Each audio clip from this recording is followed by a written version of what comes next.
I have seen the impact firsthand of children who do not get to live with their biological families. You have too, to some extent. And I really, it's hard when the foster care system was designed as the solution to the problem, and yet our data and evidence suggest that it's not a solution.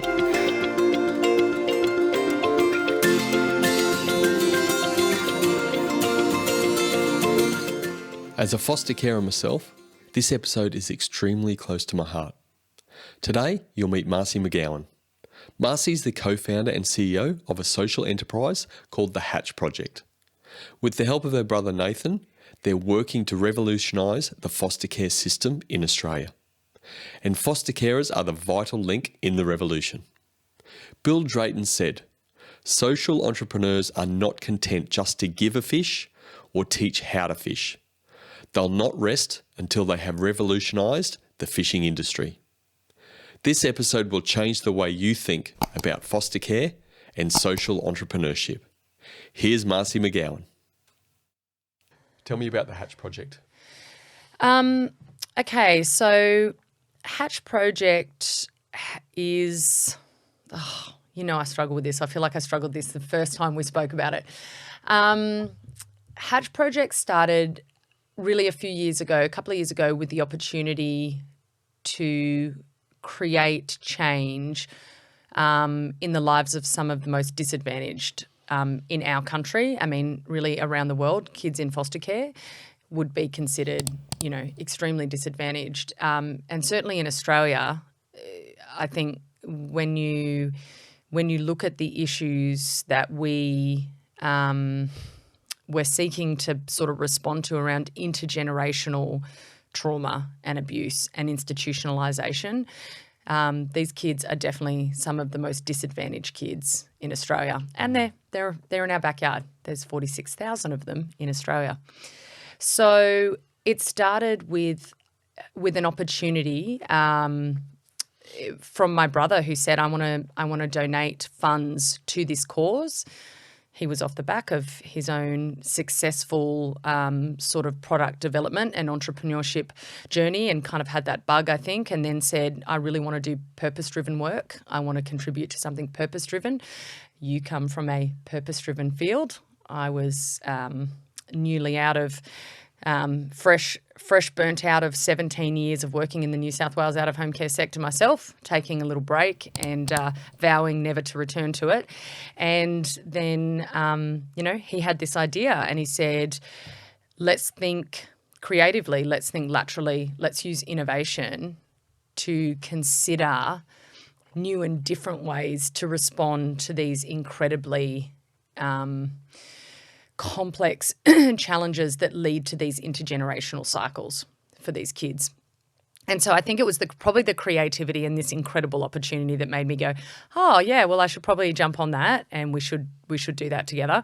And Hatch Project, it was a working title, and it stuck because we haven't come up with a better one. And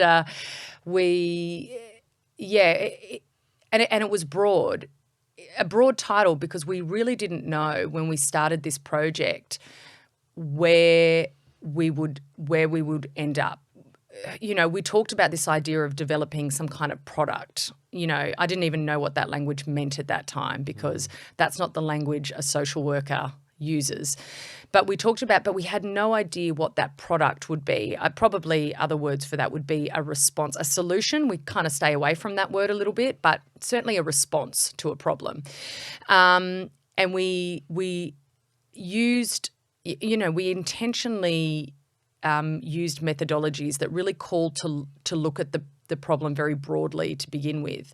And so we mapped out, this complex problem, asking the question, why? Why do kids in care, and probably the line we would use is, why do kids in care have such poor outcomes? And so then that's the problem that the Hatch Project is trying to solve? Yeah. Certainly the question that I ideate on and I diverge around that big why. It's a big question. It's a big question. And I already had so many thoughts on this from my time of working in the sector. And I just for some context around that, I worked across 5 non-government organisations in New South Wales. Some of them very large, like Wesley Mission, and then some of them very small as well. And I worked across sort of caseworker roles and team leader roles, some management positions, but particularly the last 10 years, most of my work was around foster carer recruitment and support, training, authorisation. So that was probably the primary space I actually worked in my time in the sector. And so I already came in with, lots of ideas, perhaps lots of assumptions around what these problems were.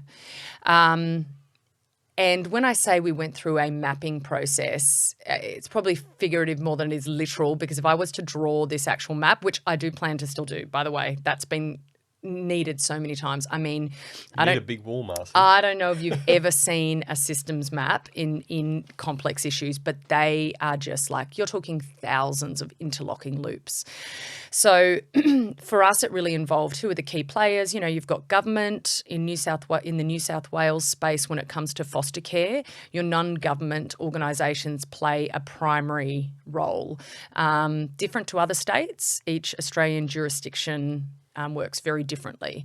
But in New South Wales, I'm going to say approximately 80% of foster care is provided by the non-government sector. So this just means that government does the child protection stuff. They, they remove the kids and then they need somewhere for the kids to live. And based on, in fact, it's a conversation that's happening right now in the community a lot, that the history of how this all came to be, really, it spans like hundreds of years, because if you look at orphanages, they were run by charities. And so that's really just moved on, into the 50s and the 60s even, before I think the 70s formal child protection services came into play. And we also started looking at this shift from institutionalised care into family-based care. And at that, along those lines, you've got family-based care being provided by foster carers and non-government organisations and charities being the ones that kind of support those placements. So, can I just put something into context? Yeah. You mentioned 46,000 children needing care. Yeah. How many foster carers are there in New South Wales? Very good question. So there's currently 46,000 children in Australia. And we have, I think it's approximately 9,000 foster families. In Australia. So you can either ask questions we about don't have to be that smart at mathematics how to that work out works. There's a shortage. Yes. Sort of some ideas on what is happening there and how that's working, which is pretty simply that there are many children in foster care that are not being accommodated within a foster family. So that means... What happens? Yeah, so What are the options for those? Yep. So there's residential facilities. What's that look like? So that is a... They've just changed names a lot, so I'm trying to figure out what they might be called now. But they're a group home, and they're staffed usually by youth workers who are on roster 24/7. In fact, my job started as a youth worker in a home like that. And, there's always been a goal to get rid of, because that leans much more towards that institutionalised model of care, right? I mean, there's small group homes. You're probably talking, a handful of kids. But what's a handful? Listen, the ones that I worked in, we had probably 3 or 4 kids in the home, very, very high needs kids, because the kids that end up in these homes, they end up there because there's no other placement for them.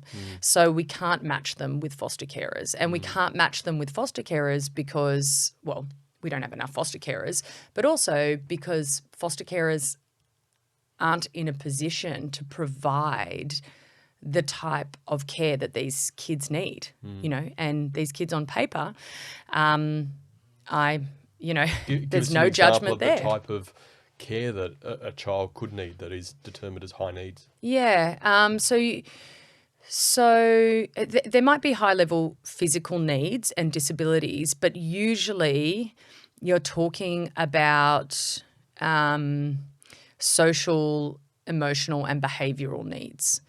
So children in foster care usually will have some kind of disordered attachment sort of system that's based on attachment theory. So they didn't have those, safe and secure and nurturing relationships with their primary caregivers, their parents, which means the whole model and understanding of how relationships operate is really It's not formed. It's really off. Yeah. So their entire relationship, all their relationships can look quite dysfunctional. Also trauma, and we know that kids that are in foster care haven't been removed based on, small concerns. The Department of Community Services has a process whereby they remove children when it's deemed that the likelihood of harm to them is very, very high. So it's either already happened or it's likely to happen. You get kids that have been in these environments for many, many years with, many like allegations or risk of harm reports made that aren't removed yet, because it's a really hard position to understand when to remove that kid. We know when that kid is removed, you're actually creating a trauma in itself that really is undoable. So it's not taken lightly. We know that children are better with their biological families wherever possible. The sad reality is there are some kids that if left... Sorry to cut you off, but No. Is that really the case? Like, is that what the data says? I guess what I'm thinking about is, like, I go to the number 46,000 in care, and then with the definition of removing a child or children from their family, that's a massive call, I get that. But there's an unimaginable amount of young people that are in situations that would not be what we would maybe determine based on our own upbringings as model upbringing environment opportunities. Yes, that is my understanding. There's a huge, and I've never worked for child protection or for government, but my understanding is they only remove a portion of the kids that even are deemed that need to be removed because they don't have the capacity in the system to do so. I mean, I've got to really be honest and acknowledge the conflicts that I have around all of this, and there's several reasons why when it comes to removals. Firstly, I have seen the impact firsthand of children who do not get to live with their biological families. You have too, to some extent, and I really... Yeah, it's hard when the foster care system was designed as the solution to the problem, and yet our data and evidence suggest that it's not a solution. In fact, I believe there is some research that highlights that kids that are removed on the whole, like talking broad, in broad terms, don't have better outcomes than the kids that stayed with their families, and that has to do with the brokenness of the system. Ultimately, now, when you start thinking that broadly, systemically, you sit there and you kind of go, why are we removing these kids? However, then it just takes one more horrific story that'll hit the media, or talking to anyone who works in child protection to say what they've seen, and you go, okay, so clearly there are for really, for reasons that, in my view, in my belief system, don't actually have a lot to do with the parents themselves, because they've been part of a system as well. But these kids have to be removed and they have to be given an opportunity for safety and nurture and care. And then you have the foster care system. But there are many that apparently, aren't removed. And when you're looking at these kids that come into the system, whether it be at birth, they're removed, or years and years later, you are often children will have experienced trauma. And in this field, we talk about developmental trauma, which, again, I am no neuroscience, but it is different, for example, to post-traumatic stress disorder because it refers to the developing brain, and it refers to this idea that these kids are in constant fight-flight mode for their survival, their brain is developing differently. It's wired differently. And so developmental trauma, which is still a field that's fairly new, 10, 20 years, I'd say, and what we understand is that we're talking about a different brain. And so when kids come into care and when carers are charged with the responsibility of nurturing and loving and caring these kids, it really highlights how enormous that job is when you're talking about neural networks, So that's developmental trauma, and kids coming into care have these attachment dysregulations and this developmental trauma and a host of other, problems and needs. And all of that culminates into some fairly difficult behaviour. And certainly in those group homes, looping it back into where we started there, is that these kids have very antisocial behaviours, high risk-taking behaviours. There was a stat, I really don't want to misquote it, but it's kind of burnt in a little bit, I remember, because the kids that were in the refuge, we used to call it a refuge at the time, the group home that I worked at originally, that service provider was contracted to really take your highest needs kids. So when government couldn't find placement anywhere else, they'd end up with this service. And so these kids, I think the stats were something like 1 in 4 would actually die before the age of 20 or 25, it may have been. And I know already of 2. Through taking their own life? Overdose, taking their own life, various means. And I know of 2. I only worked there for 8-9 months. I probably only worked with a handful of kids, and I know of 2 that had passed away certainly within that time frame.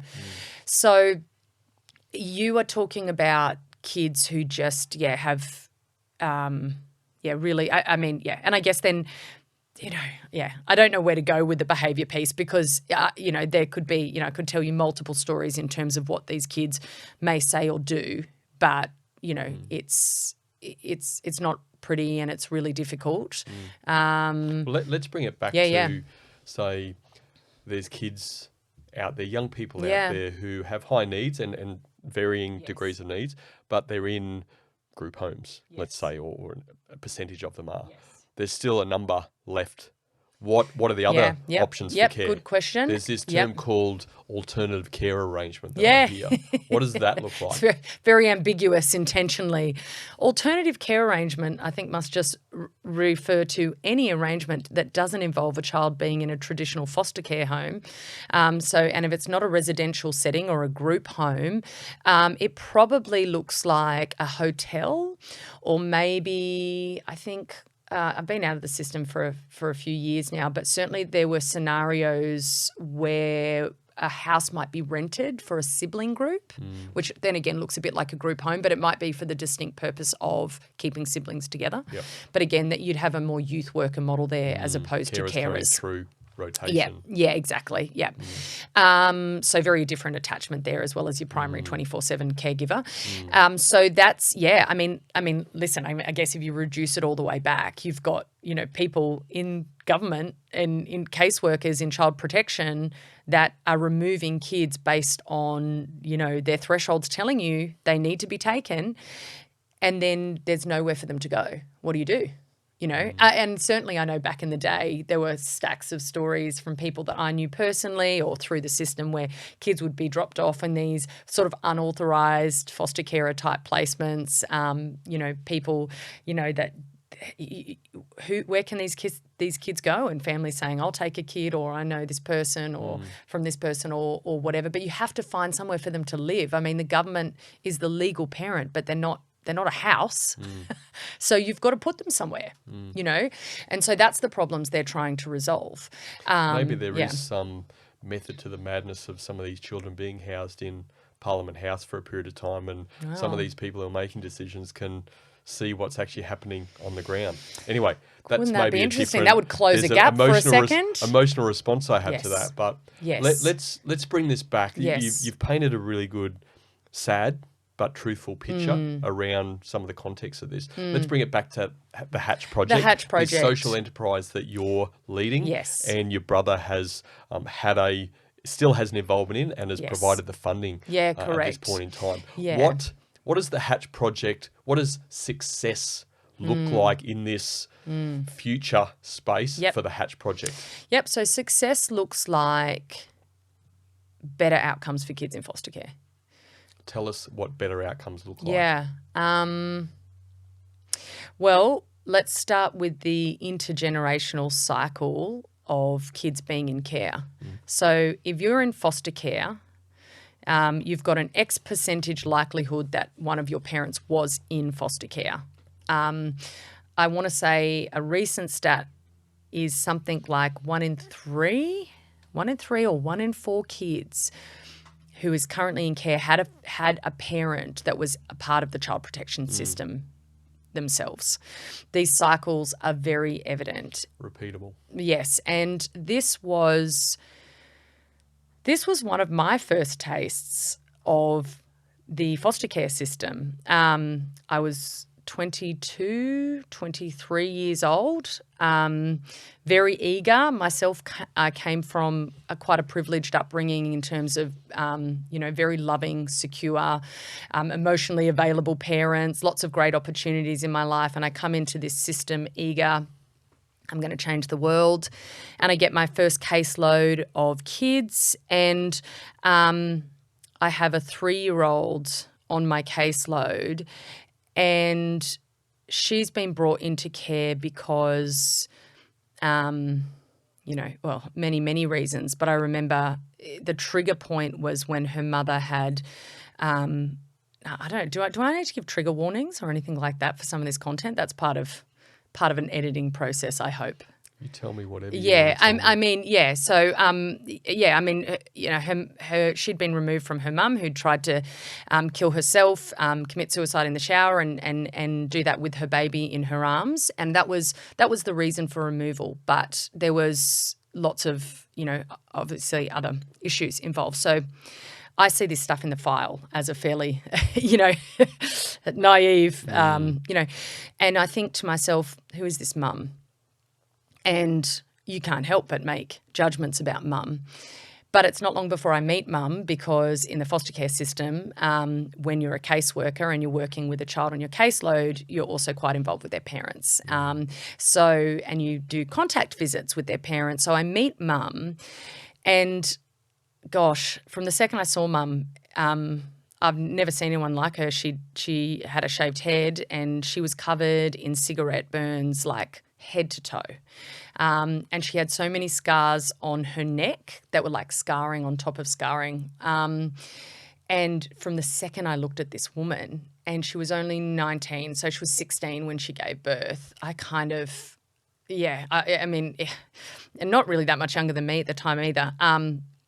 You're obviously saying what's happened, and then I soon and very quickly learned that she was part of the foster care system herself. Most of that scarring was self-harm related, but also that possibly the father of her daughter on my caseload was actually her own father. And then you sit there and you're thinking, who is this man? Who is he, to do this to her? And to be, and then of course, I learned that he was in care himself. He was in a orphanage. this very early memory or experience really solidified systems for me. I could not unsee systems ever. And these intergenerational cycles, what it means is we don't have the luxury of blaming somebody or something. These problems are much, much bigger. And one of our goals would be, or one of our ultimate missions would be to have kids, the current kids that are in care, that they don't go on to have kids that are in care. So that's something that's possibly measurable into the future too. Other outcomes would look, so far as better outcomes for kids in care, based on the current statistic in New South Wales that I think it's 50% of care leavers. So that's 18 years. The care leaving age has just changed to 21. Yep. But up until recently, it was 18. In New South Wales. In New South Wales. 50% of care leavers will have had a child, be in jail, or be homeless within 1 year of leaving care. Wow. So if you're looking at those statistics, and I'd just like to highlight right now how shocking those statistics are. Absolutely. And the public does not really know the full extent of what we're talking about here, even though they are published, statistics. But takes a bit to actually find them and, publish them in a good way. But in a way that's outstanding. This is part of the challenge for various enterprises out there, but particularly the Hatch Project is getting information out for people, the general public, to see. Because I know as a foster carer, having just conversations with people that aren't in that system and know about it but don't really know about it, they're absolutely astounded by some of the information that they start to, and that's just them asking questions because they're interested. And it's like there's a real dismay and like, wow, I have no idea. So that gives me hope that the majority of, not that I ever question this, but the majority of people in society, and let's talk New South Wales and Australia, like they want to see these better outcomes. I guess there's a lot of people going through society very naive about the reality of some of these things that you've just shared. And this is the challenge that you have, isn't it, as a social entrepreneur leader? A challenge and an opportunity. A challenge and an opportunity. Yeah. Why, you mentioned earlier, like 17 years in the out-of-home care space, and you said jaded. Yes. What makes you think that you and Nathan, to start with, can make this change that's needed? Gosh, that's a really good question, because I've changed probably in terms of how I can respond to that authentically. Because when we started, I needed a job and it was an exciting opportunity. There was part of me that wanted to prove the criticizers of me wrong, because I actually left the system when I was made redundant, which is there's no one who's redundant in this system, obviously, and that was that had a lot more to do with not being valued or maybe being too disruptive. Perhaps there's several versions of how that looked, and that was quite a traumatic experience for me for various reasons. Now, certainly in hindsight, gosh, I'm glad the whole thing happened. And because I was jaded and I was exhausted and I was burnt out, and I probably couldn't see anything positive at all left in the system. So I probably wasn't producing very good work either. But I'm really glad that happened. And so at that very initial point, it was kind of like, oh, look what I get to sort of do and achieve now, And it was in terms of like, will we be successful? Like, I'll be really honest. I'm glad Nathan's not here, he'll probably listen. I'm sitting there going, we've got to take a stab, Now, Nathan, with his product lens, my brother, who has created a product, he kind of says, you can do anything It's just how you go about doing it. And I'm sitting there, you don't know what you're talking about. You worked in financial technology. You know, it just doesn't compare to the complexity of intergenerational cycles of abuse, trauma, and institutionalization. And mind you, financial technology or financial services has a fair bit of regulation requirements. I have been told that there is a lot of complexity, including someone I met. Maybe that's where he thinks, well, I can work the financial regulation side for the positive, and I can work within the regulation, extreme regulation within the. I've since been told that actually it was a very complex problem that he was part of solving as well. I'm sure he's making it more complex even. Well, and that's it. But I was just like, you know, you're kidding yourself. You just don't know what you're talking about, you know. But what an opportunity to think laterally about things. It was not how I was, I'll say, allowed to think when I worked in the system. It wasn't something that was appreciated in terms of the system itself is heavily regulated. It survives based on control. Children in foster care are government property and responsibility. Reputational risk is at an all-time high. If you can imagine the public knowing that something had happened to a child in care. These are Australia's kids, yes? So reputational damage and risk is huge, and they survive. The system survives by creating more guardrails and more regulations. And so what that results in is a system that operates. Its status quo is very rigid, very tightly held, and very controlled. There's no room to kind of look at problems and to think innovatively about how we might solve them, because there's a way that things have to be done to keep things safe, essentially. So that's about risk aversion. Yep. And so when I got this opportunity to kind of think, oh my gosh, I can kind of let my naturally fairly divergent, you know, and neurodiverse brain just go, oh, let's do it, particularly with all the knowledge that I brought in, you know, and just, let's do this. That was just such an exciting opportunity as well. But back to the, you know, at the start, it was a pipe dream. Can we change things? Can we make a difference? And I think maybe 3 years on, I'm a little more convinced. Just based on the trajectory of the project. It may not be the ultimate outcome. You're not going to do that in 3 years, but there's already a difference being made. And that's been part of the mindset change too. I think when I looked at that North Star goal, you know, I think we can make a difference there too. But this idea that you're making differences today, I need to try to convince some funder out there that that's worth funding too.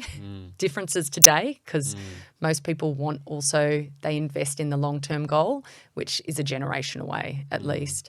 So it's funny, the methods that we're using have a lot to do with my newly found confidence in what we're doing. This idea that my brother said right at the start, if you have a North Star, an objective, and if you continue to pivot and move so that your compass keeps facing true north, you can't be wrong. It's very arrogant. You can't be wrong. And I have actually experienced what he's talking about now. It's about movement. It's about change. And the big thing with that analogy, though, that I've learnt, and this is nice because it's going to loop back to where I know we really need to go, the big thing is, what is your compass?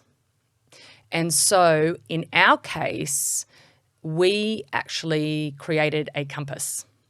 So our true north is better outcomes for children in foster care. Based on our broad system map, we decided that amongst all the opportunities to cause change, the foster carer fostered child relationship was a massive opportunity and fundamental. I won't even go into, you know, the attachment science in terms of going, you've got a kid who comes into foster care and then they live with more parents 24/7, what role that those parents have in the life of that child.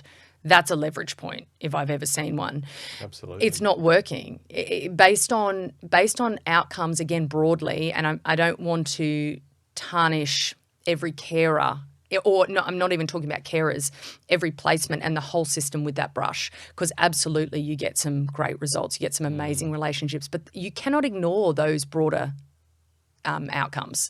And so you go, well, what's happening? You know, you're looking at the foster carer and you go, well, if we're all seeing, if this is an opportunity, if we all believe this is an opportunity, that's arguable, by the way, in the bureaucratic world of foster care. But I think most people with common sense will see that it's a huge opportunity and it's not coming to fruition. Why is it not coming to fruition? Something's going wrong with that relationship with the carer and the child. And the system. And the system. It's not the carer, it is the system. And it's... Although, okay, it's not the carer, but let's just say... Let's look at the foster carer role as being employed. Let's say, you know, there's a payment involved, but it's like anybody in a role, right? You get some really good performers and you get some people that, in the eyes of their organisation, they should be redundant, let's say. Again, not to be disrespectful. Not at all. I've been redundant as well. Yes. Different reasons, but it is what it is. So it's, to me, the carer has to... I 100% agree, which is why I'm so passionate about you and what you're doing in Nathan and the Hatch Project. But the quality of the foster carer is absolutely critical, and you will get diverse levels of carers. So let me ask you this question. You are right. What does yes. an awesome foster carer look like in your experience? Yes. What do they look like? What are they? Oh my gosh. I don't mean like, hey, Brendan, they look like me. I mean, like, literally, what are those no one skills has and asked attributes? me. Do you know no one has asked me that? And I'll answer. This is why we are that tapping question. into the most important leadership matters on the culture of leadership. We are stuff that people aren't thinking about. Do you know? People ask me what makes a good foster carer, and I tell them, based on some very interesting research that once came out of California around these patterns that they found in foster carers that then led to better outcomes, whatever, blah, blah, blah. And it had to do with a whole stack of, being not necessarily what you think, being flexible and open-minded and up for an adventure. Often there might have been some kind of faith-based belief, or teachers. Often they were teachers or health professionals, or there was all this data that came out in terms of, the patterns that existed in the best foster carers or the most successful foster carers. And that's probably impacted maybe my thinking around what I think a good foster carer is. But no one has outright asked me what I think a good carer is in my now 20 years of working with hundreds of foster carers. And in true form, I don't even know if I could answer that question without further thought. Well, let me put you, I'm putting you in a position here, but you were in foster care recruitment for quite a period of time. Yeah. Right, there were things that you were looking for. Yes. You may have blocked some of that thing out from scarring, but ultimately, if you look at that, there's got to be some things in that process that you're thinking, well, this is sort of what I'm looking for. Thank you. Also, this that's is what a I'm good not way looking for me for. to think about it. Yeah, that is a good way. Okay, so when you put it like that, I want to have an open conversation. I want to know from the start that we can talk about important things. I guess I'm talking about transparency. And that's a lot to ask in and of itself when you think about the position, you've been in it, that power imbalance that exists when you're a foster carer applicant and you sit down with your assessor and they open up your entire life and dissect it. That's a lot I'm asking for. But I think I'm getting the most confidence when I'm getting those applicants that are just bringing everything to the table and not hiding anything. But then in saying that, just because you haven't been able to bring everything to the table doesn't mean that you're not going to be a great foster carer. But that's certainly like one of my cues that I'm like, if we can have this conversation now, this is going to be really important to set you up for the relationship you're going to need to have with your caseworkers. It probably denotes confidence and it probably denotes a strong sense of self, I imagine, and a lot of self-reflective capacity that I'm going to throw that one right up the top. Yeah.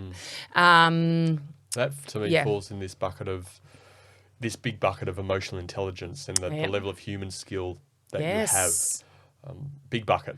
Yes. Big bucket. But in my own personal experience and my wife's, very, very important. Yes. Sorry, say that again. In my own experience and my wife together. Yes. Like if we didn't have that level of intelligence around our emotions, who we are, some ability to self-regulate ourselves, because I mean, there's so many, as we know, again, the Hatch Project is born for it. There's so many challenges in the system. I want to reinforce we had such fantastic opportunities to meet so many great people, both in their foster carers and so many great people that are working in the system. And I'm just thinking about a lady I met just the other night when I emceed an event, and she worked for DCJ. And I'm like, okay, Brendan, don't judge that, because not all people that work at DCJ are the type of people that you've... But they're all coming from a good place. They're working in a system that they don't know how to change. They maybe don't have the skills that you have, that Nathan has. They also don't have the impetus potentially to and the appetite to try and create that change. But I guess back to my point, like we just have to bring everything to the table, like you said, for the child. And we've only been carers for a short amount of time compared to some of these very experienced carers, but we love children. We love to make an impact in a young person's life. My life has been about coaching. So I see that as an opportunity to coach young people who have had varied upbringings and the ability to then be curious about that, not judgmental, which to me comes into the emotional intelligence side. If you've got that as a foundation and you want to be able to connect with them and give them all the love in the world that you can, like that's what you need. Then you link that back to, I mean, as recently as this morning in some of the preparation for this, talking to my wife and the little girl we have in our care now, and learning some of the history of mum, all these things you talk about, being a product of the system, has intellectual difficulties, but also made some decisions along the way that was having drug parties whilst little baby was in her womb, and making sexual choices, which meant that she had various STD. Like, there's all that stuff. It's like, how the fuck do you change that? Where do you start? Absolutely. Well, I tell you what, your role as a foster carer has to be, I mean, as you know, my thoughts on this, hence Hatch Project, probably,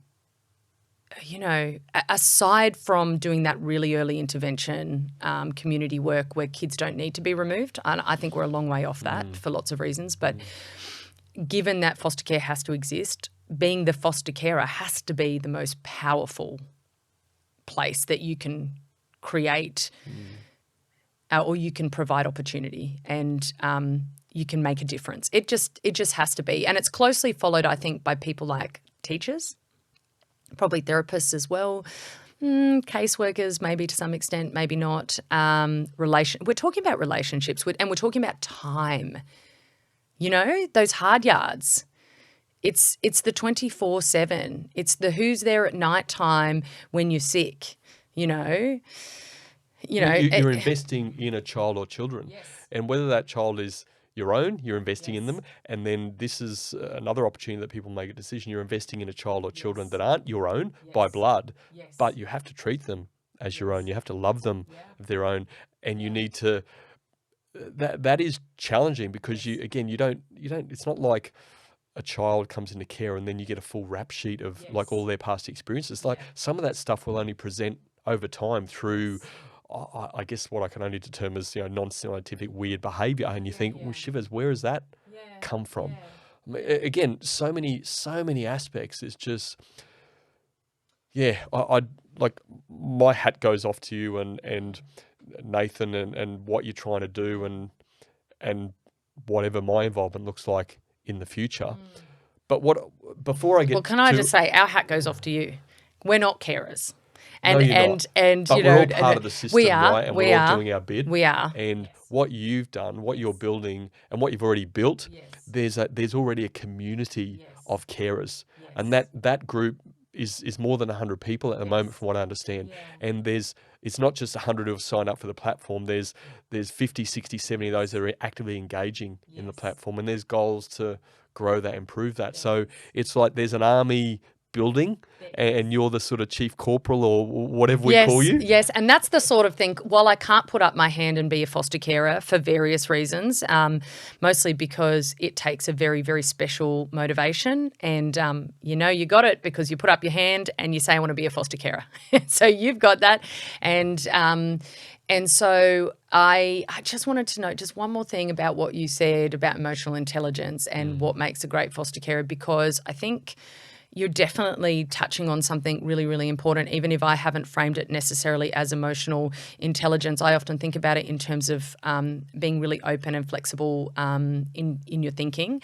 But the way you talk about your version of it is that you also think about things quite systemically. So you're if you meet a caseworker or a person, your go-to is not to say that they're the problem. You know that the problems extend beyond that. I think that is not only a way of thinking about things that minimizes, that you're going to end up feeling frustrated and angry and, disempowered. In fact, I think it's a very empowering position, because when you look at things in that way, and particularly your version of it, seeing the good in people as well, right?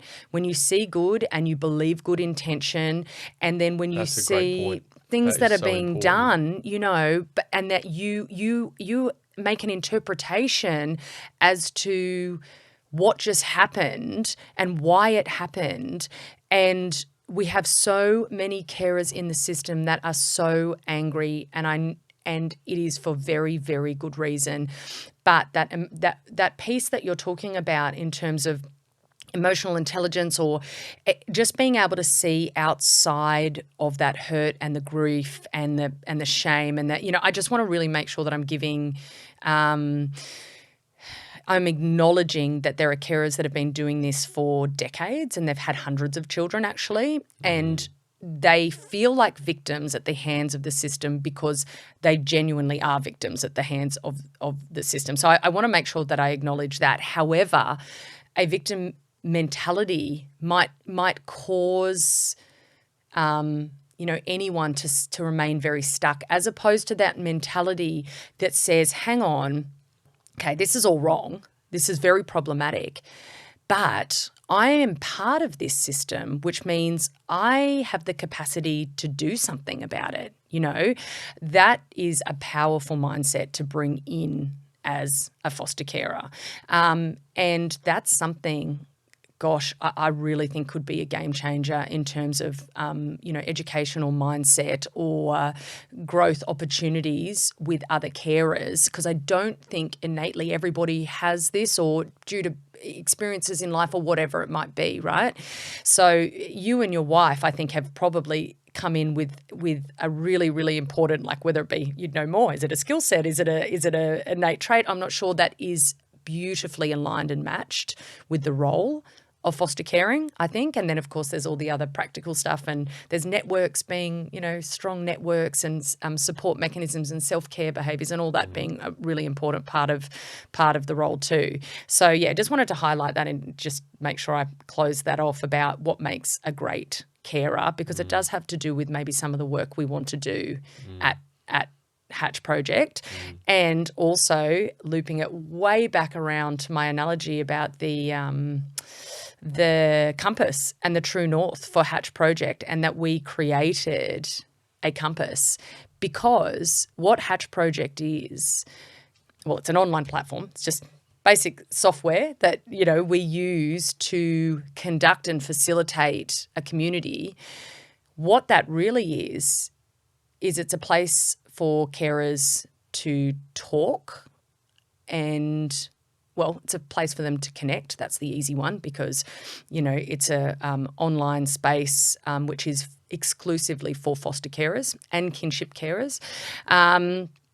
And so you can meet other carers in there, but the safety element has been a main objective of ours, because we know that there's a lot of conversations that foster carers feel they are not allowed to have in the outside world, in their outside foster caring roles.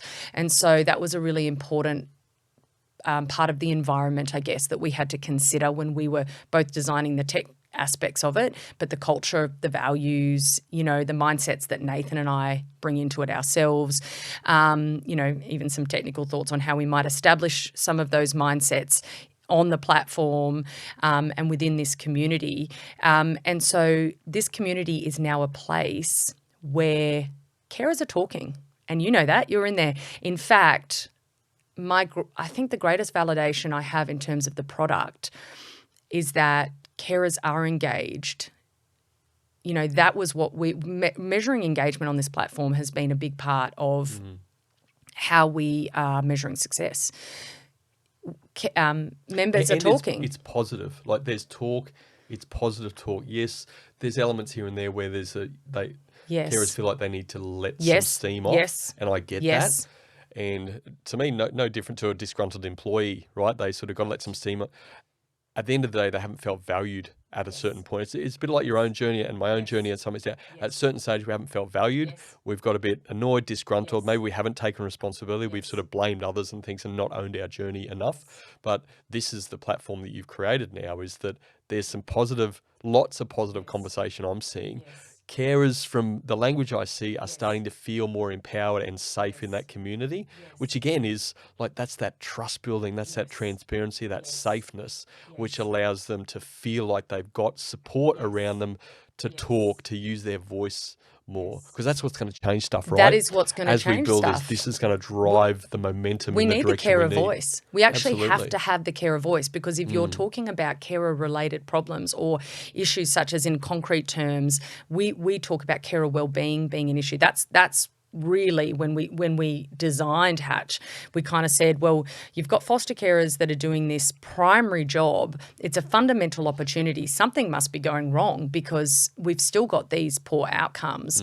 And then we started digging about a little bit and going, hang on, there are some big problems for foster carers, and within the relationship. I mean, for one thing, placement breakdowns are common. So even when kids come into foster care and they may be been placed with the intention of it being a long-term placement, that means forever pretty much, that breaks down.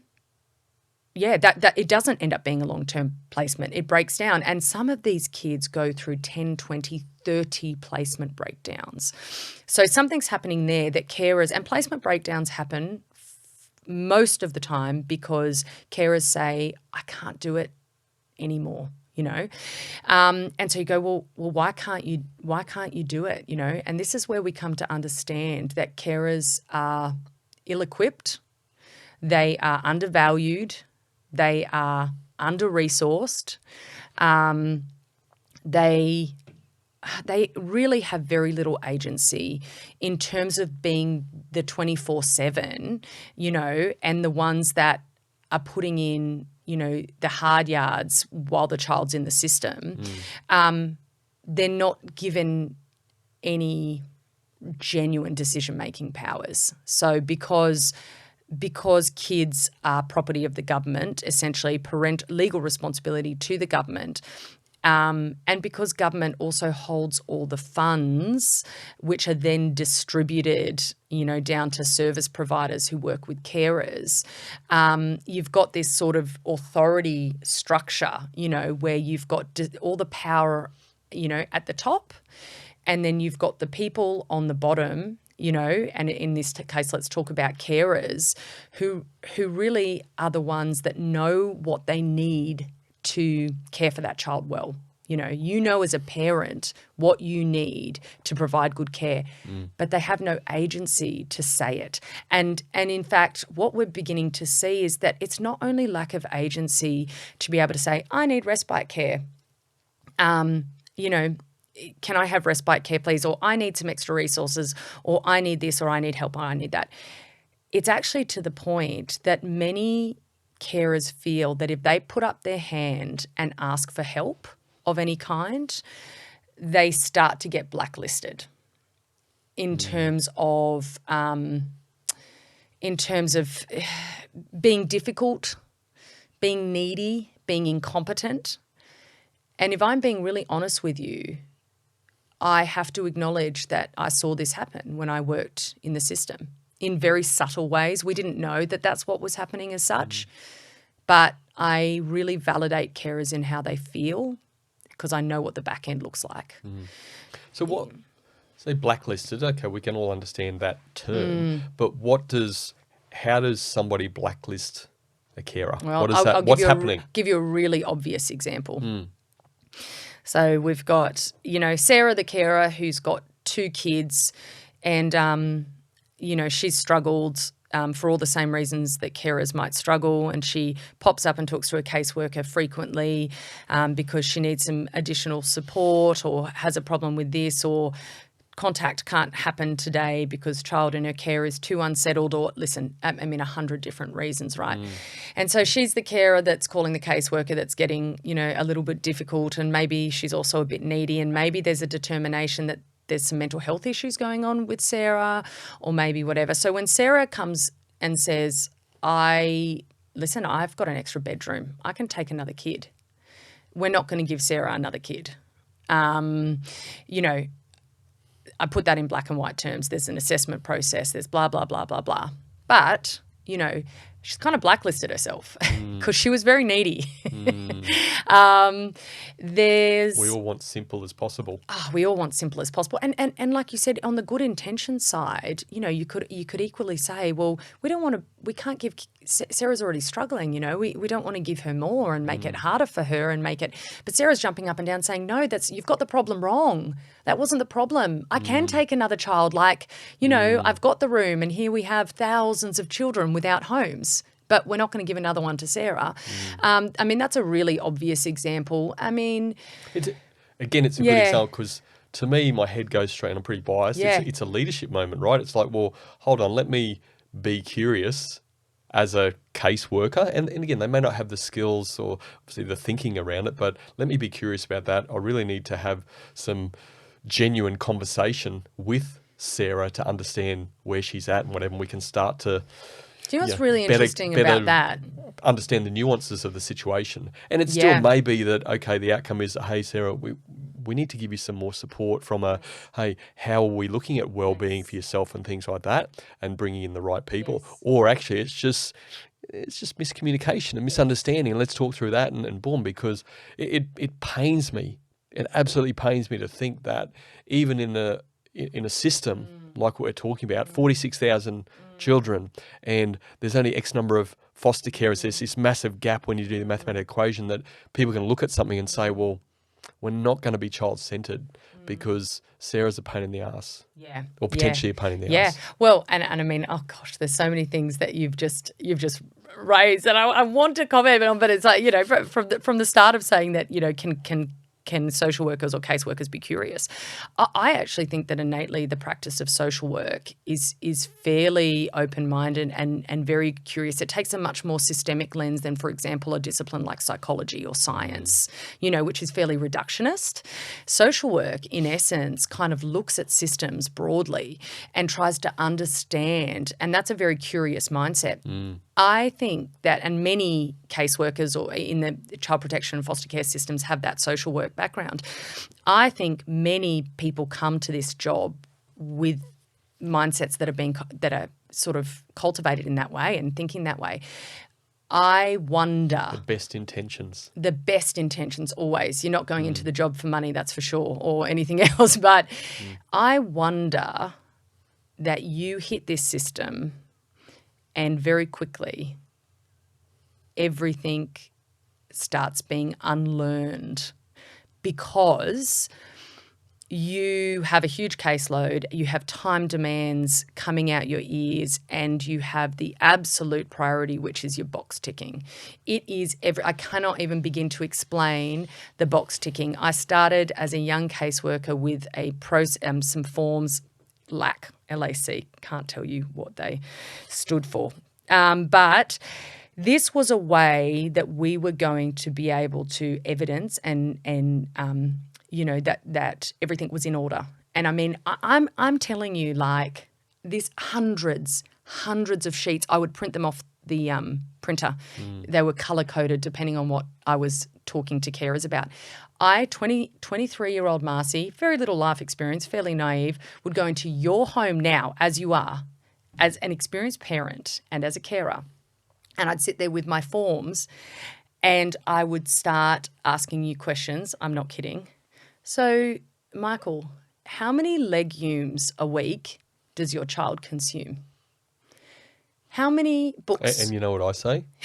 Can you just define legumes? And then what I would say, I am so embarrassed because I don't know what a legume is because I've just read it off this form. How many books are on your shelf? How many alcoholic beverages do you have a day? How many, because you went through the original system where you were assessed, but I would do this on a monthly occasion or whatever. Then I would very much judge your home. And gosh, if I, now that I'm a mum, a messy home, I would just have my children straight out removed, I think. But I mean, 23-year-old me would come in with hordes of ticker boxes. I wasn't involved in a relationship. And if that was innately how I was sort of primed to be based on my social worker background or even who I am as a person, that was disarmed because I had boxes to tick. And that was my one job for that job. And then when I got back to the office, I had to put that all into database systems and I had to write case notes. 80% plus of the role is administrative. And you've got people coming in that don't want an administrative job. They've come into social work. They want a relationship-based job. Which is you. It is me. It is. It's most of us, actually. I even think, And so you talk about not playing to our strengths. It's incredible the way that it gets flipped so quickly. And then there's the fear, and the whole system's driven by fear because, the fear for the foster carer is this negative and punitive retribution from their caseworkers and their agencies who authorise them or, the fear for me as a worker was performance management, and then I wasn't going to be doing things properly. The fear for agencies, service providers of government, is that they don't provide their service adequately and then they cease to get funding. The fear for government is this massive reputational risk. So you've got this fear-based system, essentially, that is working in crisis mode constantly, and it undermines authentic relationship. And that's not to say that intention wasn't always relationship, and I want to believe that too, that it always was a relationship if you go into this work. But that's what is going so wrong with the whole system. The curiosity, but there's no room for this. We're not asking, we're keeping ourselves safe. Every single person. And when you look at that, what's interesting about that is that when you did training for the kids that are coming into your care, you were told that they live in fight, flight, freeze mode, and that those difficult behaviours that happen are about self-protective behaviours. And so kids, and that as a result of these behaviours, you've got fairly dysfunctional consequences. They don't have friends because they can't have a social relationship. They, placements break down. They got the whole stack of dysfunctional outcomes because of these dysfunctional behaviours. So you look at that little system that's happening with the child and that fight, flight, freeze response. It happens in every sphere of the ecosystem.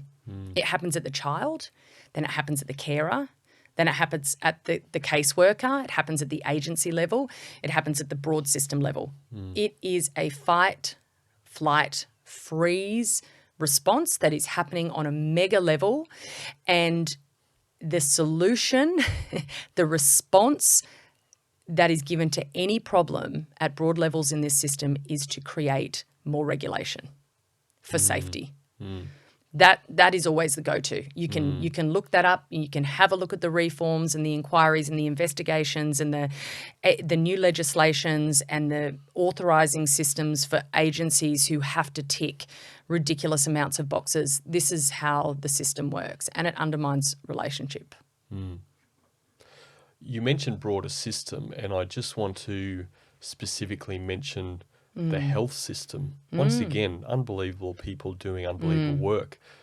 But our experience has been that fight, flight, freeze mentality is also massive, specifically within the health. There's checks on checks on checks on. And literally just, I don't need to go into the various scenarios we've had, but the checking and the checking and then that person checking with the next level of checking. Yes. And you can literally sit in a hospital for a couple of hours waiting for these authorization levels to go through the process to eventually get back to somebody on the ground who's got to deliver what the decision is. Oh.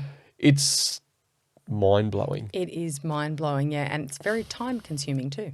Very, very. I love sitting and with my wife spending quality time in hospitals for 2 hours. We love it.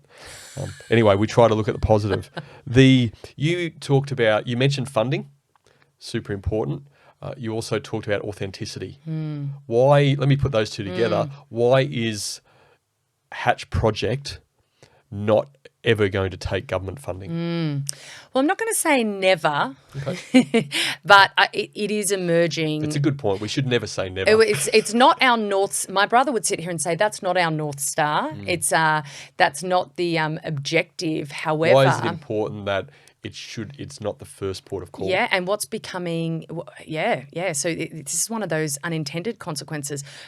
Originally was because we were given this donation. We didn't know where the rest of our money had come. What we have come to now realise is that our independence from anything to do with the statutory care sector is powerful. It's also, I'm going to say, borderline, the fundamental reason why we are establishing a trusting relationship with carers.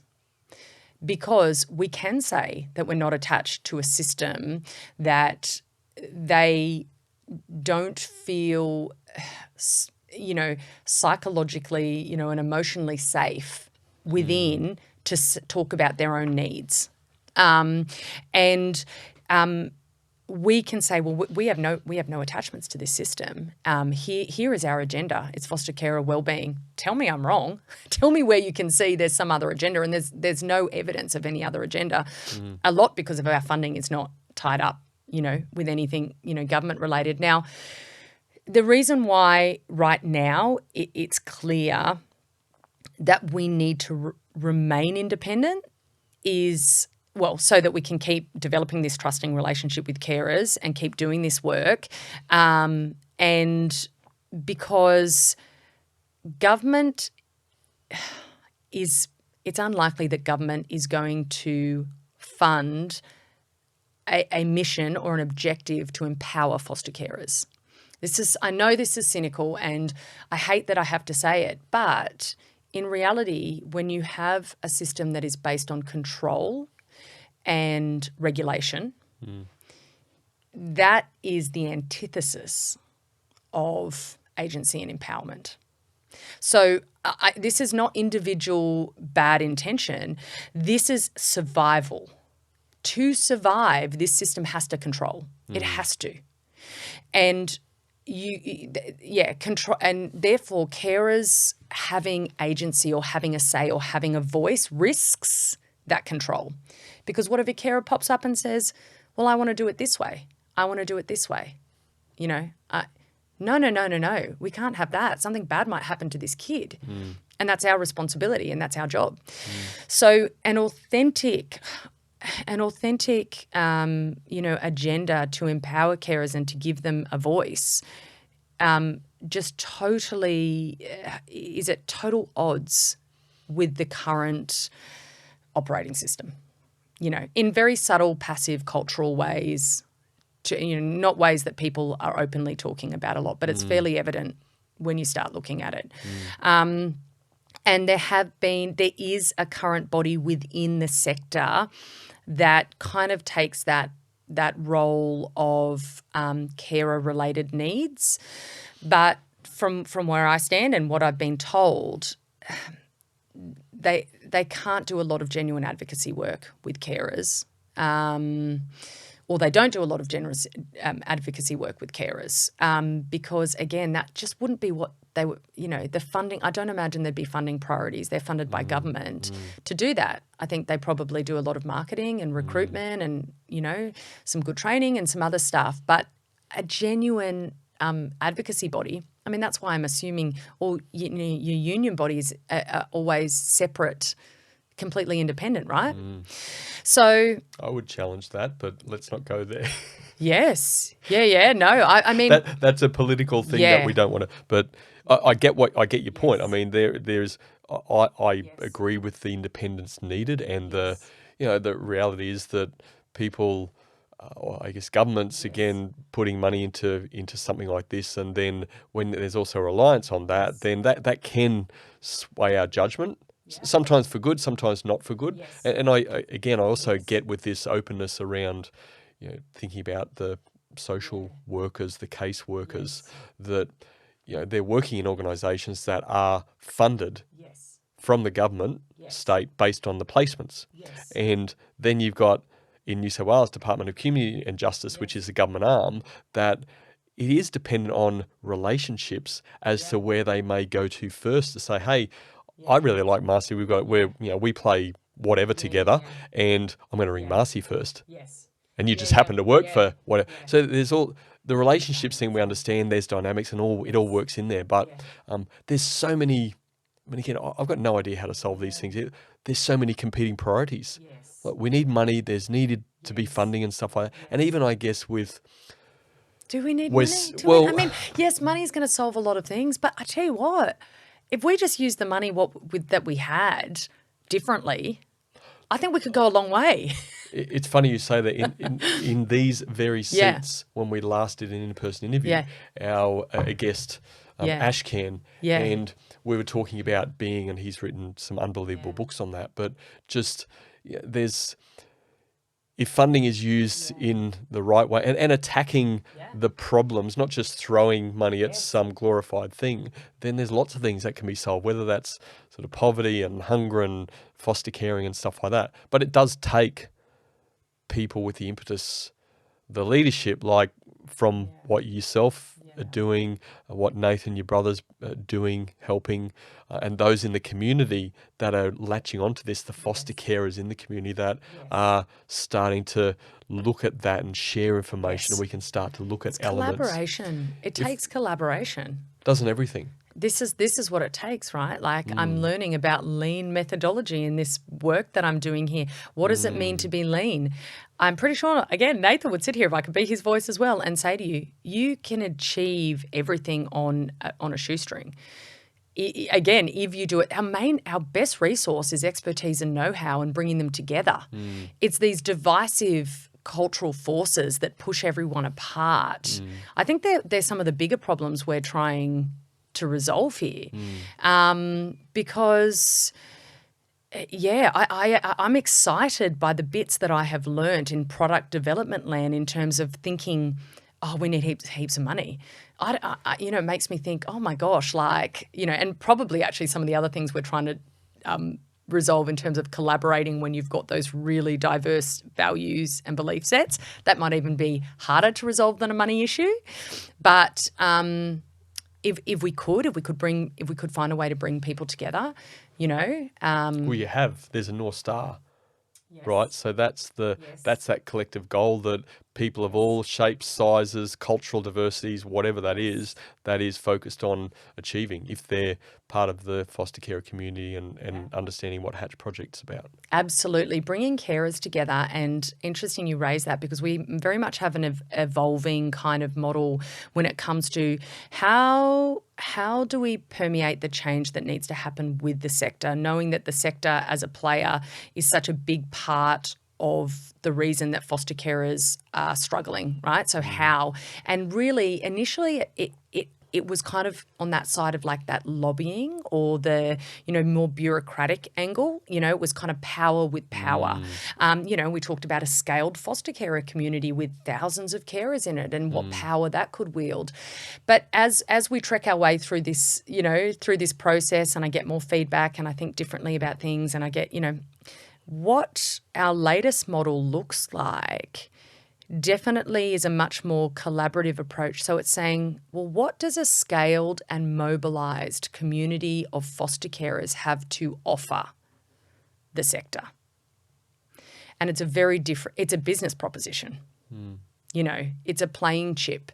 Now, I'm still trying to figure out, you know, what that is. You know, the easy versions would be something about recruitment or something about training or support or, you know. My blue sky here is that what we have to offer, what Hatch Project has to offer the broader out-of-home care, you know, system, sector is know-how. It's expertise. And it's expertise that they need because there is a growing crisis right now, a recruitment and retention crisis. It is bubbling. It is being, in fact, the new minister, Kate Washington, flagged this need. She blamed the last government, of course, but she's flagged this need in terms of going,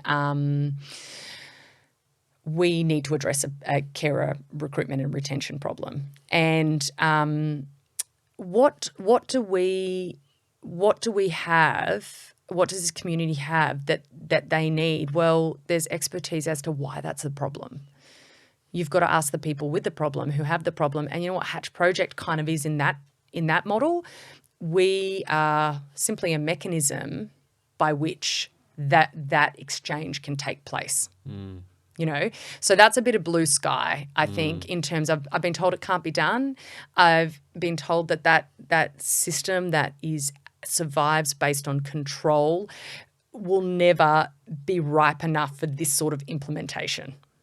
I don't know that I totally agree. I don't know. This is very new territory, but I do think that harvesting expert know-how within the community, you know, which you as a member yourself, you know, what a resource to be able to go to currently 100 foster carers, but then as it grows more broadly and get expert know-how about issues that only foster carers know about.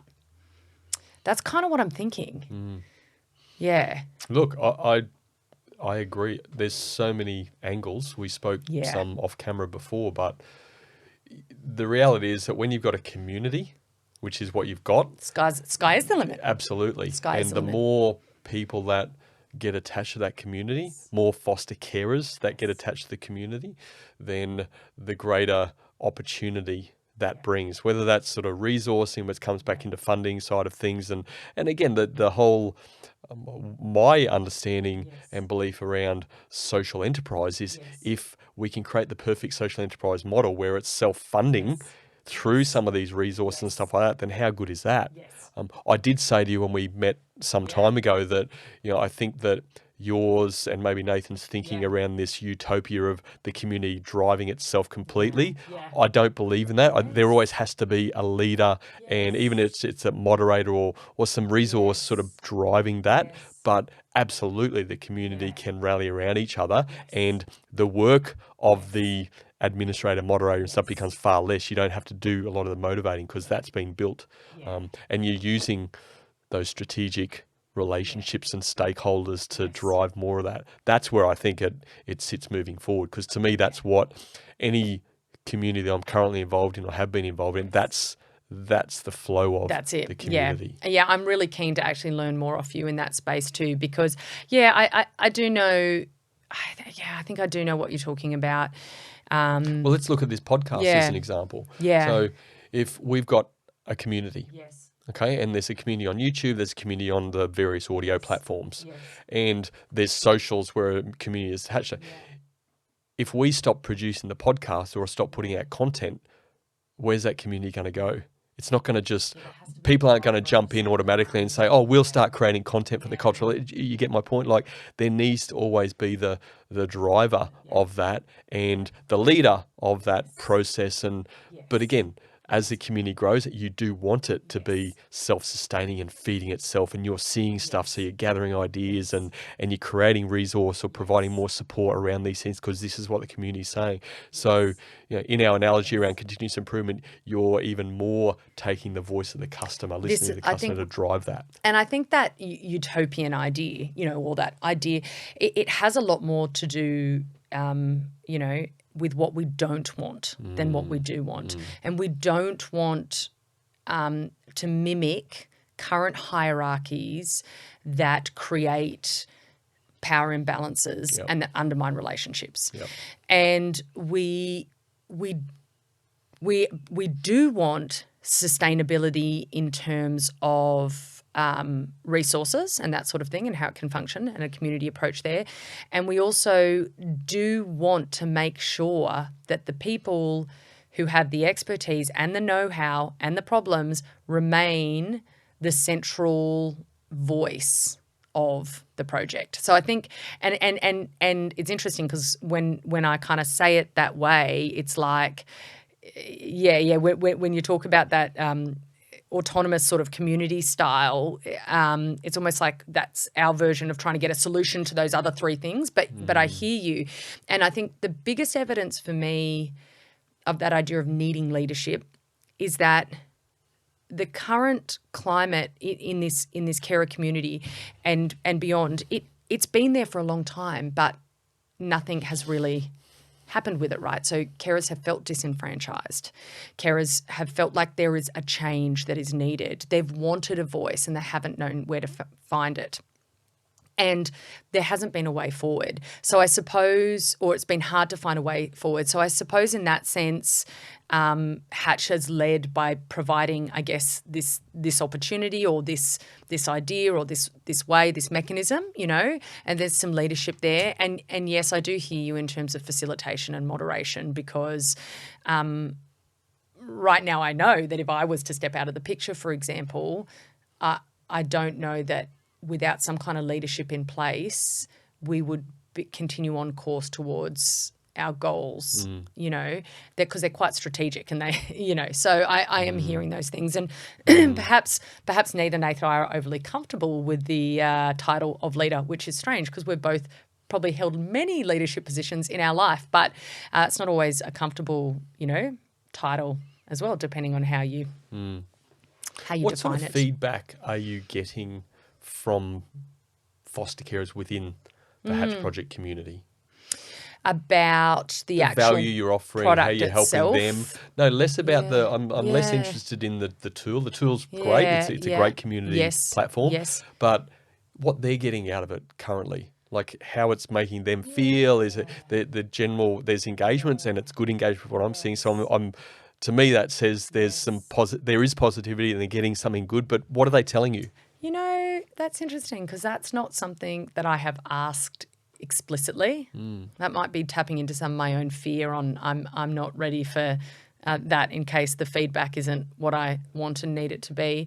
I mean, we're measuring, that sort of stuff in terms of engagement. We know we're getting more carers. We know carers are becoming more engaged. They're using the platform more. It's not like I've, polled within the community and said, what is this, community giving you? Oh gosh, this sounds silly now that I've said that out loud, doesn't it? I haven't actually asked that question. So something we can ask moving forward. Actually, after this thing, I can get on the app and say, "Hey, community members, what are we getting out of this?" That'd be great. Yeah, that'll make me feel less vulnerable. If you can do that on my behalf, please. I will take that on board and I will deliver. I will do that. Yes. Yeah, I think my assumption, it tells me that I would still expect some mixed feedback. I certainly hope that people are saying they're getting a lot out of the experience and. I think an opportunity to drive towards these mission and goals, and but we've got, I think, the product in itself. I know the plans that we have in place to do things like diversify the content in there, for example, so that it's also a very engaging place. Yep. And it always needs to be that place where members can come in and talk about problems and have a place to offload. In fact, our number one, when we're designing it, number one thing we said this needs to do, it needs to listen and by doing so value the carer, that was our number one. So the fact that actually we've got some members or, as a community as a whole, you do get that sense that, there's talking about problems and hardships and pain points. That actually in some way kind of ticks the box of what we said we wanted it to do. We created that safe community. But I do foresee it as a space that's also providing more education is what we want to do, in time. We want to more resource. I mean, I've got some really sort of exciting ideas about upskilling or providing education around, emotional intelligence or systems thinking or whatever we want to call this space. We know that carers are not getting this. There is not a training like this out there anywhere. So what better place to kind of really learn? If someone threw at me the other day, have you heard of micro accreditation processes? Imagine if you're providing some kind of accredited service. I'm not saying that's what we're going to do. This is a solution. We haven't thought it through. But all that stuff's do you know growing, what right? I mean in terms of carers then coming out and saying, well, I don't feel anymore that I'm speaking a different language with my caseworker, or I don't feel as vulnerable because now I understand what they're talking about a little bit more, and I understand, my role in the broader context of the system, because you've got to remember everyone working in the system, they have professional degrees and training in all things system. Carers don't. Carers have what we need the most, which is the caring role, right? The caring credentials. But unfortunately, to work in this system, you kind of have to understand how it works. Yep. Yeah. So that kind of work, there's a lot we want to do on the platform. So maybe I'm sitting here going, it's not what it needs to be yet. And I'm a perfectionist. But I'm going to ask that question. Yeah. Your last comment has taken me to a question I wanted to ask, and I think now's the right opportunity. What hurdles do you see? So this startup's, it's not a startup now. You made that comment somewhere that I read. It's not a startup now. We've been going for 3 years. Yeah. Great. Yeah. You've mentioned early in your journey around that, what was the desire? There was a bit of like up you to start with. Yeah. But now so you're developing. That was a Marcie. That's a Marcie issue. Yes. Yeah. And look, we all have that element. We want to Yes. say, stuff you, I can do this. That's Yes. if that drives the belly for a while, then great. What hurdles do you see though in your own development as far as taking the Hatch project forward? Yeah. Oh gosh. I hope I have hopefully jumped, hope I'm over them. So many personal hurdles to get where I am now with this project. It has been the steepest, most prickly learning journey of my life, and it has really triggered my vulnerabilities in so many ways. I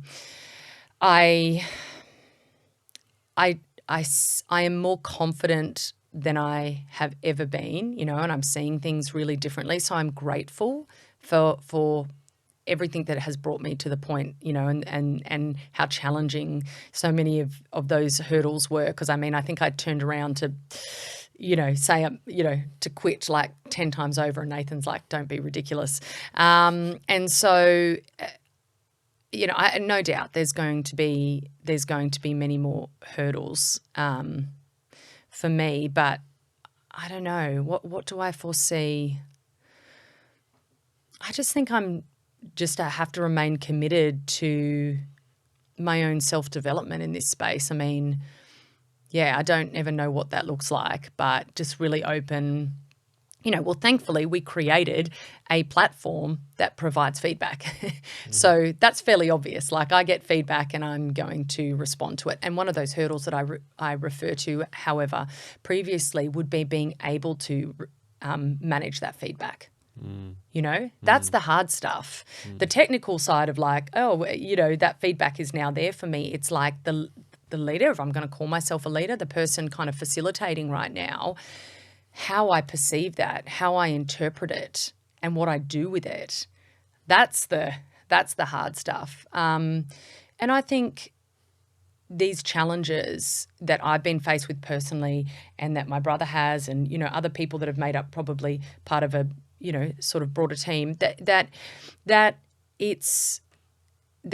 there's a reason why we kind of had to go through them to get to where we are now. And in fact, people say, you've been doing this project for 3 years, and what have you been doing? Because you only launched the product, in March this year. That was when the pilot launched. Yeah, it's a very triggering question as well. And I sit there and I'm like, because for the first year of this project, it was all about me. There was a massive journey I went on personally. In concrete terms, I went back to uni to learn about social entrepreneurship and innovation and social impact and leadership, but there was so much that I had to get over, so many personal issues that I'd kind of learnt and picked up through my time working in the system myself, but, around some of my anxieties and my perfectionisms. Agile methodologies and perfectionism, I don't know whether to call this a match made in heaven or they're enemies, because you cannot be a perfectionist and be agile. Agile is about quick delivery of prototypes and feedback. Both of those things for a perfectionist are extreme. You don't deliver prototypes. You work on something for 10 years and you never deliver it because it's never good enough, right? Yep. So not lean. We definitely didn't have the resource to do that. So learning how to just step off a ledge and go, okay, I'm just going to put it out there and see what people think.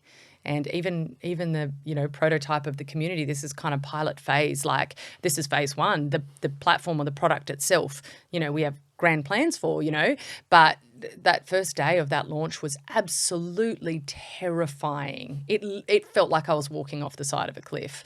So much, so much personal evolution, I think in a very positive way in that first year.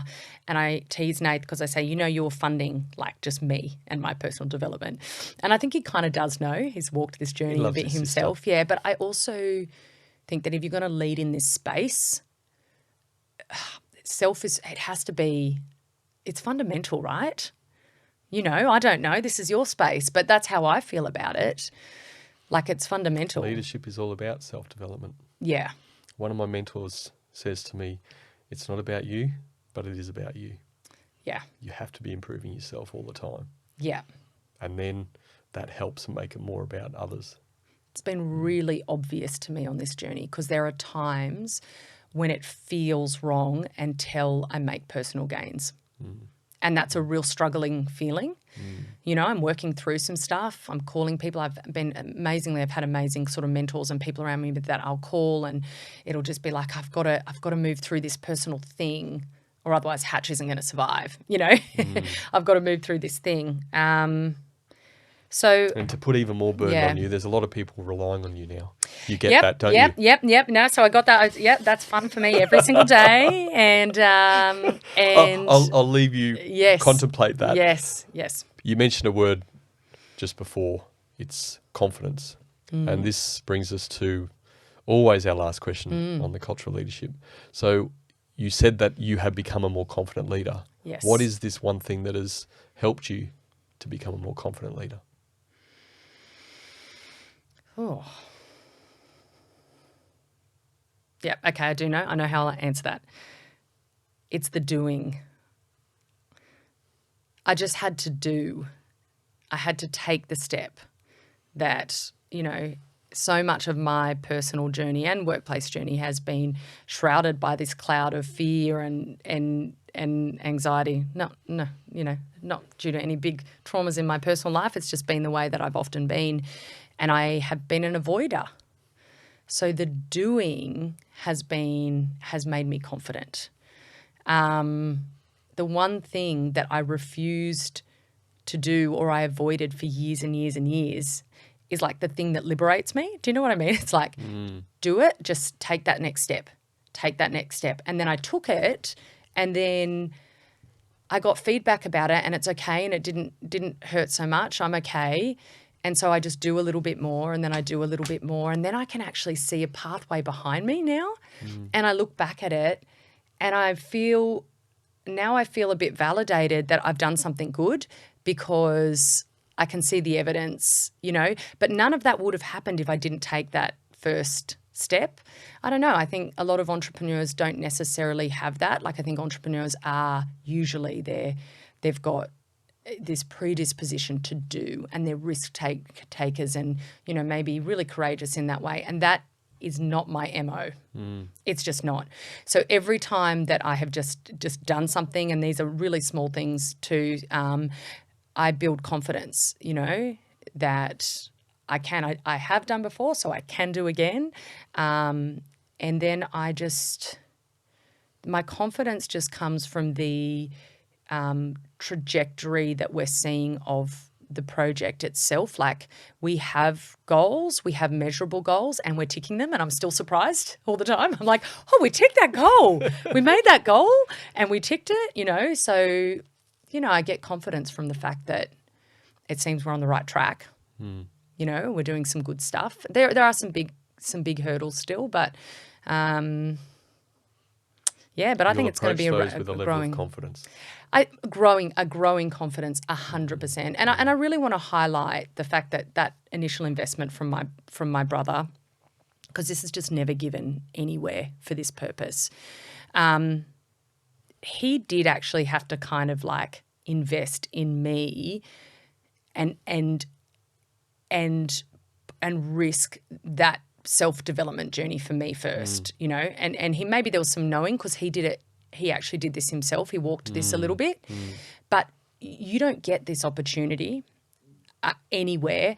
And what I know about the, wicked problem space or social entrepreneurship, it's starting with the leader, that mindset stuff, cultivation as a starting point.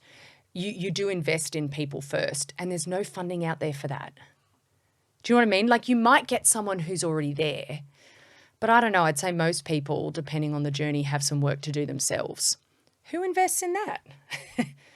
Marcie, I could not think of a perfect place to finish great. the conversation.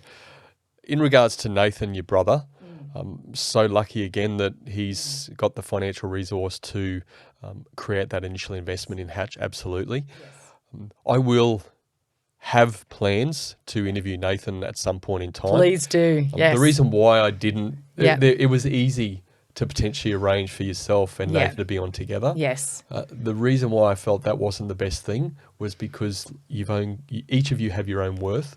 Yeah. You are different people, and you both bring enormous value to the things and the world that you're playing in. So I wanted to give you your space, and I want to give Nathan his space. So Thank you. It's a pleasure that our paths have crossed through some other mutual arrangement. Again, relationships, right?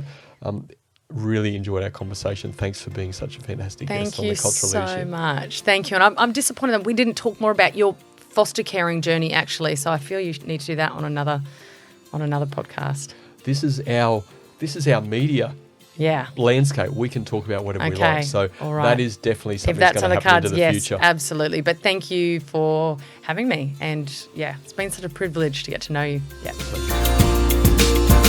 Running a social enterprise focused on revolutionising the foster care system in Australia must be one of the toughest leadership challenges going around.